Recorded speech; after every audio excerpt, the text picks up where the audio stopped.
Military people have read it. Who was the how the frick did he pass basic training guy? This guy was a student in aviation school while I was an instructor. He was a new soldier attending his technical school after basic. Apparently he was on the autism spectrum but functioned well enough for the army. He was great at physical tasks. That's how he passed basic. He was also very intelligent in the classroom study. If he was directly instructed he was fine. One day I found him in the hall between classrooms during a class session. He had taken a restroom break but got sidetracked and was staring deeply into the ceiling fan. It took several attempts to get his attention. I had to touch his arm when he didn't respond to my approach or calling his name a few times. It happened a few times with other instructors until our supervisor addressed it with the division chief. It was decided after several medical consultations and meetings with the colonel that it wasn't safe to allow this student to proceed as a helicopter mechanic. It was ultimately a safety matter because he could get mesmerized by a spinning rotor on an airfield. Strangely, I saw him later on a deployment to Afghanistan. He was reclassified as an artillery soldier. Ceiling fan. Helicopter mechanic. Freaking lost it right there. Worked with a USAF major long ago who'd been in grade 4 ENs because he couldn't give a briefing without scratching his balls. Only the Vietnam War was keeping him in the service. Eventually he went on an orientation tour of a Minuteman site and fell into a hole. When he got out of the hospital they retired him. He must really have itchy balls. You find officers like this too. Not lacking basic competencies. Just common sense. We had a water leak at the Naval Medical Center and the department head, 06, simply kicked off her shoes so they wouldn't get wet. Part of the ceiling in the space had collapsed and the computer tower was sitting on the floor in the puddle along with her feet. It and the outlet was throwing sparks and you could see the blue light of arcing electricity inside the tower. Didn't stop working until the first IT3 got there to point it out. You could feel the electricity in that room. At basic, we had a guy who did a version of the Christian Bale deep Batman voice for the entire time and never took off his eye protection. Terrifying to be woken up by him for guard duty in the middle of the night. He would just loom over you and say your name while jabbing you violently with his hands. Apparently, his underwear eventually fused to his body because he didn't shower for weeks. The stench was miserable. From what I heard, he was put on suicide watch a couple of weeks after basic, but he passed basic. There was a guy next to me on the shooting range. We were supposed to fire a full mag at the target, 29 rounds. Well, when we were done his target had 0 hits, and mine had around 50. Honestly, it was me. Joined the Marines at 17 as an artilleryman. Didn't know at the time that I had high functioning autism. I could follow instructions well enough, so I got through basic without any real trouble. But I just didn't have much common sense in my head at the time. I didn't like to socialize and was very awkward beyond simple order following things. I got messed with to no end, and wound up beating the snot out of myself from the stress during Fleet Week. Eventually we got deployed to Iraq as civil affairs, and I was put in administrative and office duties, and found I was especially good at office work. In the end, it was a positive experience though. I was forced into having a lot more social interactions than I would have as a civilian, and I was able to work on things like that a lot more than I would have if I had not joined. I still had a lot of trouble after leaving the Marines because it was right at the start of the recession, but I would have been even worse off otherwise. We had a guy we called Domestic Pepsi. His surname was Internicola. Get it? He was dumber than a bag of hammers. One day, we had a big inspection. Company commander inspecting. The commander eventually made his way to Domestic Pepsi and started asking questions about general Marine Corps knowledge. This recruit does not know, sir. This recruit does not know, sir. Sir, this recruit doesn't know. Finally, our commander asked him, son, you don't even know if you're live, do you? There was the longest pause following the question, then a small, quiet, and incredibly confused voice replied, sir, this recruit does know that he's alive, sir. It's like he actually had to think about it. In his small and intimidated head, he was probably going through all 7 of the facts he knew and seriously asked himself, am I alive? The whole squad bay of hardened, nearly graduated Marine recruits and our drill instructors all burst into laughter. How he actually graduated, I have no idea. Yes, Marines are a bunch of crayon-eating morons. But domestic Pepsi was the guy who would have choked to death on the paper sheaths on each crayon. The lad who shat himself and didn't want to let people know, so threw his crappy kit with an actual log inside the trousers into the group wash. Freaking rotter. The 2 females and 2 males who got caught fraternizing in the briefing room the night before pass out and somehow managed to not get day zeroed for it. The lad who tried to give himself a neck shave and buzzed a racing stripe 5 inches up the back of his head. The lad who broke his nose trying to impress Nkos with a backflip. The lad who was going for gunner who couldn't for the life of him figure out how to sling a rifle. Spent 5 hours practicing, crying and crap. Couldn't hack it, and after passing out eventually months after everyone else, got kicked out for drugs. Sold equipment including his gas mask, tack vest and helmet. Started fights with fellow recruits almost every week, threatened to bring his gang to shoot us up. Still passed. Go figure. Getting immunization needles. I overheard the nurse asking about medical family history. My family has a history of hypothermia. During field training with blank rounds, had 2 negligent discharges, ended up being charged for both, threw their rifle down and starting casing black magic on the rifle. If he was referring to malignant hypothermia, that's a very real, very serious issue. We had one guy, in my basic training platoon, that was a walking safety hazard. Among other things, he managed to fall out of a 1st floor window, got a quarter of the platoon's packs, the squad's packs, stolen during an exercise because he fell asleep watching them, fired his rifle on full auto into the fricking camp, with training rounds, luckily, because he thought he saw a wild pig rifling through our stuff, and, to cap it all off, put a live round between the drill instructor's feet at the firing range. He passed basic with the rest of us. The only guy that failed because he deserted halfway through, although he did get a mark in his file that he was unsuited for any rank with any kind of responsibility. Edit. Does anyone know what the next lower organizational unit below a platoon is called? I was in the German army and have been racking my brain for the English word ever since I posted this. The German word just translates to group, which I highly doubt is the correct term. Squad. Thanks guys. I fixed it up above. Squad. One of the kindest, sweetest, least aggressive people I know was in the Marines with me. Just a teddy bear. It's not so much that I don't know how he managed, although it was puzzling, and more that I have no idea why he wanted to. A lot of super tough dudes are very nice because nobody is willing to test them. FUS Army here. Thankfully my story didn't make it out of basic, but dang, I would like to punch the recruiter that put her in square in the jaw. This girl was 5 feet 2 inches and probably weighed less than 90 pounds. She was so frail she looked like she was going to snap under the weight of her lunch tray. She was given twice as much time to eat and twice as much food as the rest of us in an effort to put some weight on her. She never ate it, just poked it for 20 minutes then threw it away. She was clearly developmentally disabled. Soldiers call each other retarded all the time as a joking insult. This wasn't the case. She was actually developmentally disabled. During reception, 1-2 weeks of in-processing before actual basic training starts, I had to teach her how to button her pants, lace her boots, and do her laundry. She was young, maybe 18. Her boyfriend was over 40. In reception, she would be on the phone with him every waking moment possible. She was caught on multiple occasions furiously masturbating in the corner of the bay while on the phone with him. She couldn't understand that it was inappropriate. Once we shipped to actual training, she ended up in my company but a different training platoon than me. She made it 4 weeks before they took her weapon away because she wouldn't stop flagging people, accidentally aiming it at someone with it. Also, she could barely hold it up. The 9 pounds M16A2 was too heavy for her. She got moved to the separation company around week 5, never saw her again. That was 9 years ago. I think about her sometimes and wonder if she's okay.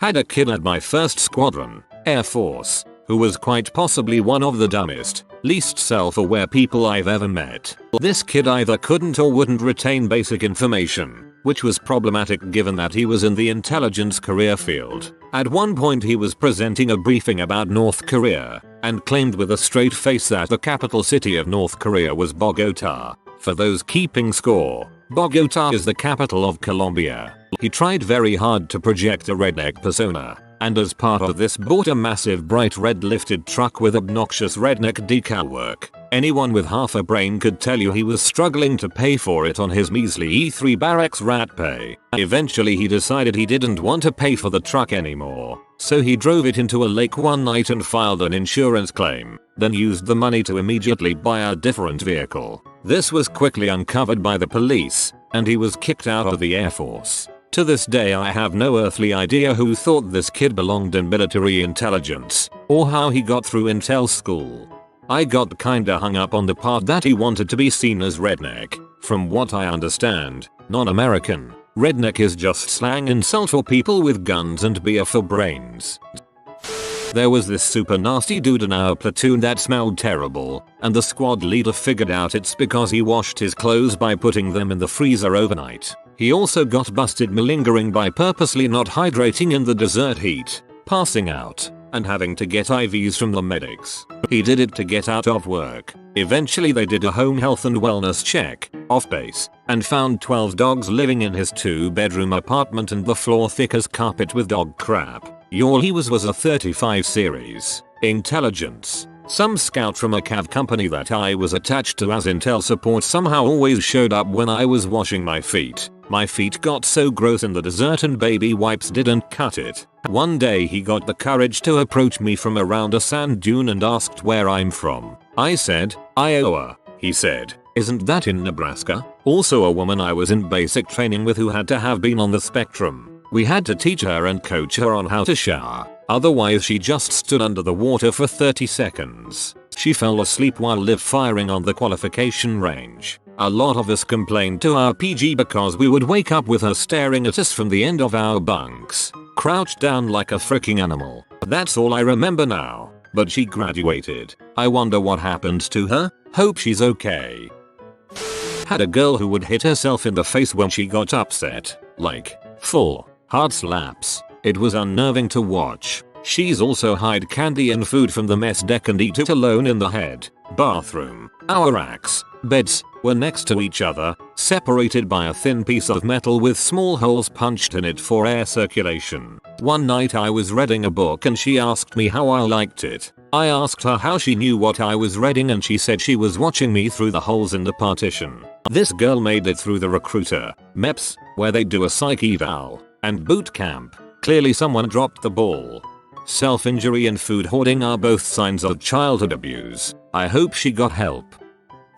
I've had the pleasure of serving with a few of those types. The two most memorable are, went through basic with this kid. This dude had literally never a day in his life prior done anything physical, ever. He had a permanent hunchback from sitting on the couch all his life. He was literally purple because his circulation sucked. His arms had the bat wings of an 80-year-old woman, and he honest to God had a wattle, which led to his unfortunate nickname of Turkey. He legitimately couldn't do 5 push-ups, a single sit-up. This dude couldn't even jump high enough to grab onto a pull-up bar, let alone do a pull-up. Failed every single PT test we took. The drills actually called his mother, and the army paid for her to fly out, so she could give encouragement so maybe he would finally pass one. Home Slice still graduated with us, because the drills couldn't be acid to chapter him and wanted his gaining unit to take the flak instead. Second dude was a real special case. 100% a Goma pile type of situation.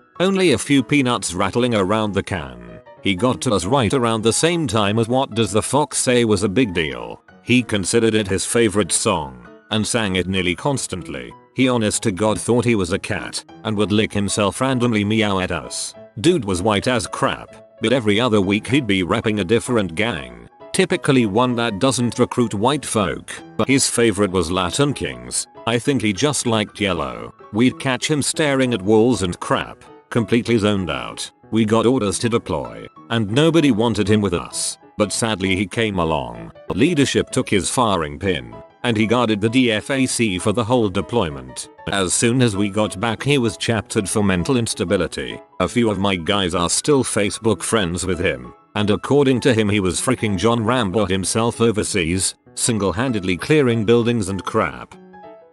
Army guy here. I went to basic with this one guy, OML. Let's start from the top. Almost shot a drill sergeant. Got a staph infection and refused to get medicine. Slept in his wall locker during toe the line. Toe the line is when you stand right by your bunks quiet at the position of attention and wait for your drill sergeant. Would listen to the DS explain what you would have to do and the DS would ask if there was any questions and not ask at that time, but then 5 minutes later ask him a dumbass question.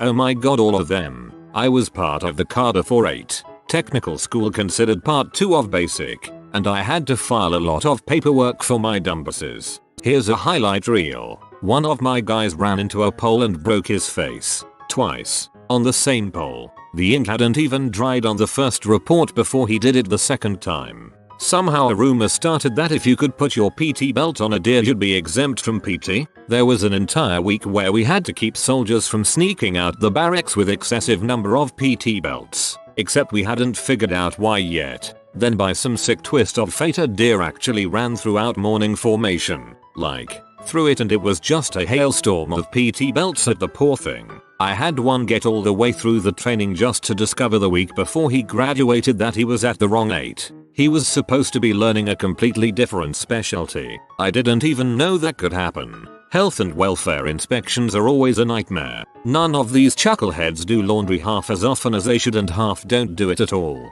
Then there's the really gross finds. Like bags of used sanitary products that they can't find the motivation to walk 100 yards to the dumpsters for. Ugh. A hurricane came through 1 month and there was a conspiracy to jump off the barracks with makeshift parachutes. We successfully prevented that incident and Welder got away without filing paperwork if one of them hadn't bragged about it while raking leads at BN. 1. I crap you not. Could not spell his own name. A lot come through not knowing cursive and I figured that was the reason he was having trouble, so I said he could print on the dotted line. Mother sucker misspelled his own name. Then there was the butt plug incident. Honestly, the less said, the better. This isn't including the petty high school bulls these brats get up to. He said, she said, start a fight to defend my H on or SRNT. The straight up crimes that happen. Usually involving alcohol or smuggled fried chicken, and general tomfoolery, losing important equipment. You'd think this'd be a reason to fear for our military's capabilities, right?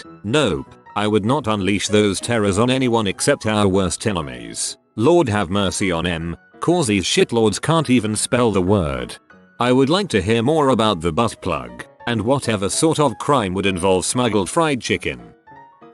We had a guy called Tom Sawyer. His list of offenses was shaving in the chow hall, pulling his molars out with pliers, cutting his toenails and saving them above his wall locker. Well, he sounds like a modern day warrior with a mean stride. First night of actual basic, after shark attack and all that BS. We're all showering and getting ready for bed. I noticed a guy in the bunk across from me had already changed into his PTs. I asked him if he was gonna shower and he said, no. I put on 48-hour deodorant. The entire bay erupted into laughter, and for the rest of basic, my guy's name was Private 48. Kind of a badass name. Also sounds like a retarded knockoff of Soldier 76.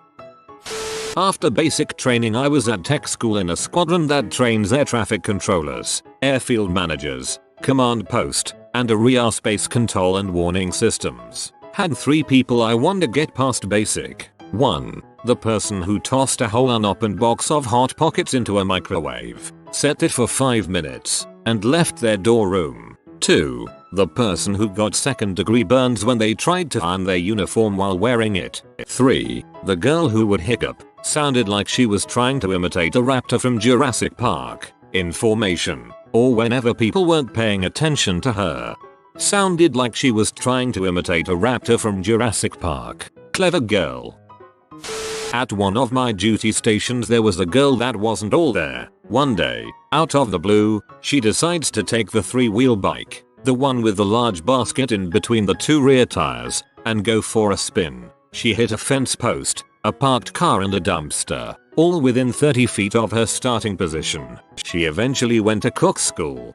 3-wheel bike. You would call that a trike.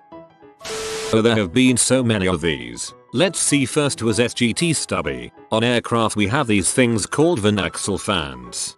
Think of a high amperage DC powered fan with blades that are about 2 mm thick. These things usually have a tubular housing for air channeling reasons and spin so fast they are near invisible. For whatever reason he decided to check if it was spinning and stuck his hand down the backside of one of these things and stick a finger in. The end result was a clean severance at the first knuckle. I watched this same guy fall asleep on the wing of an Apache while trying to install a clamp on a drain line and roll forward off the wing. He hit the hellfire rack on the way down, which broke his fall and his arm. The next guy was a career SPC. If I remember correctly, he was at 8 years in when I met him. He was probably somewhere on the spectrum, but that was before autism was really in the mainstream, so most people thought he was high on chromosomes. He was horrible at coping with stressors and would high side on the regular. He came in one day and had a grey undershirt on back when they were supposed to be brown. I asked him if he was wearing a PT shirt underneath his top, to which he excitedly declared of course not.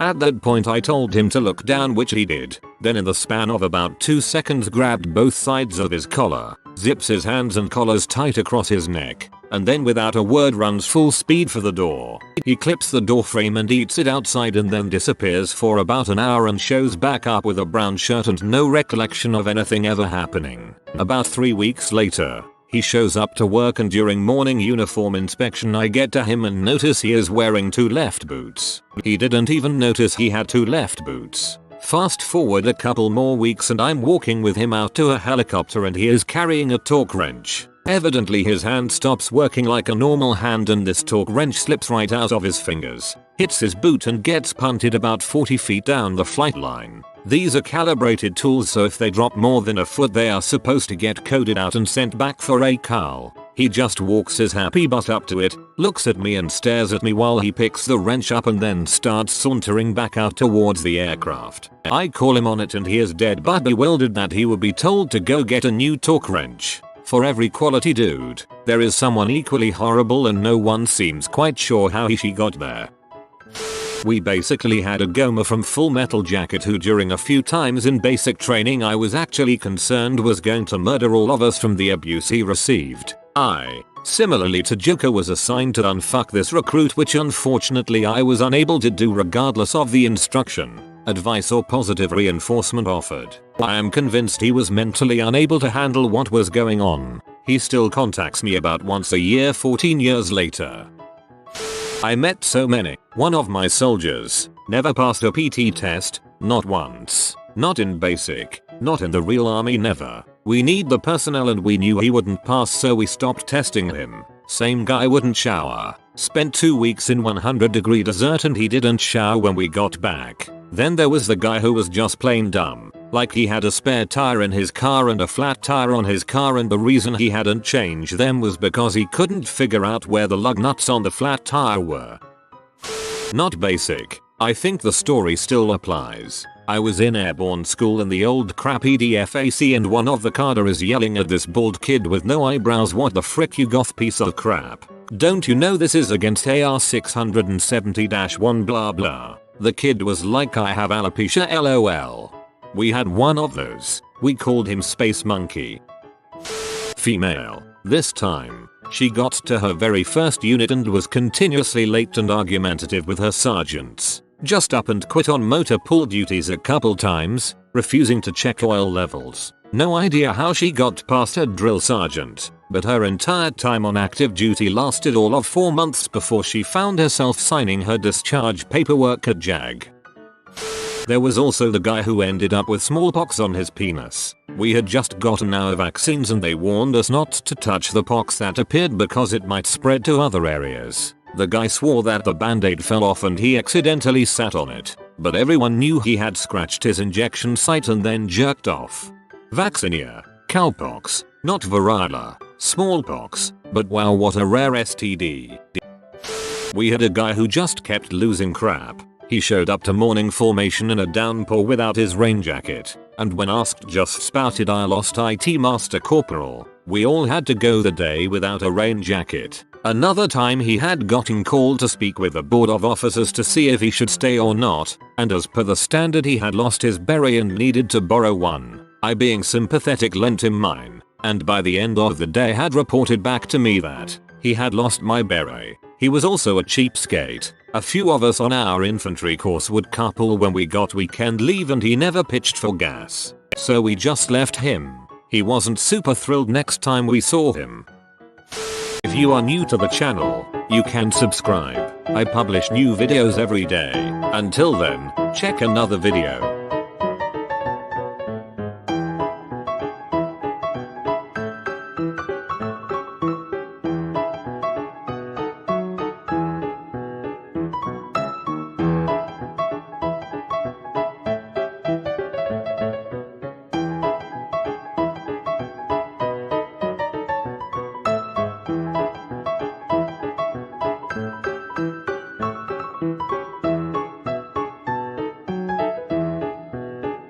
Bye for now.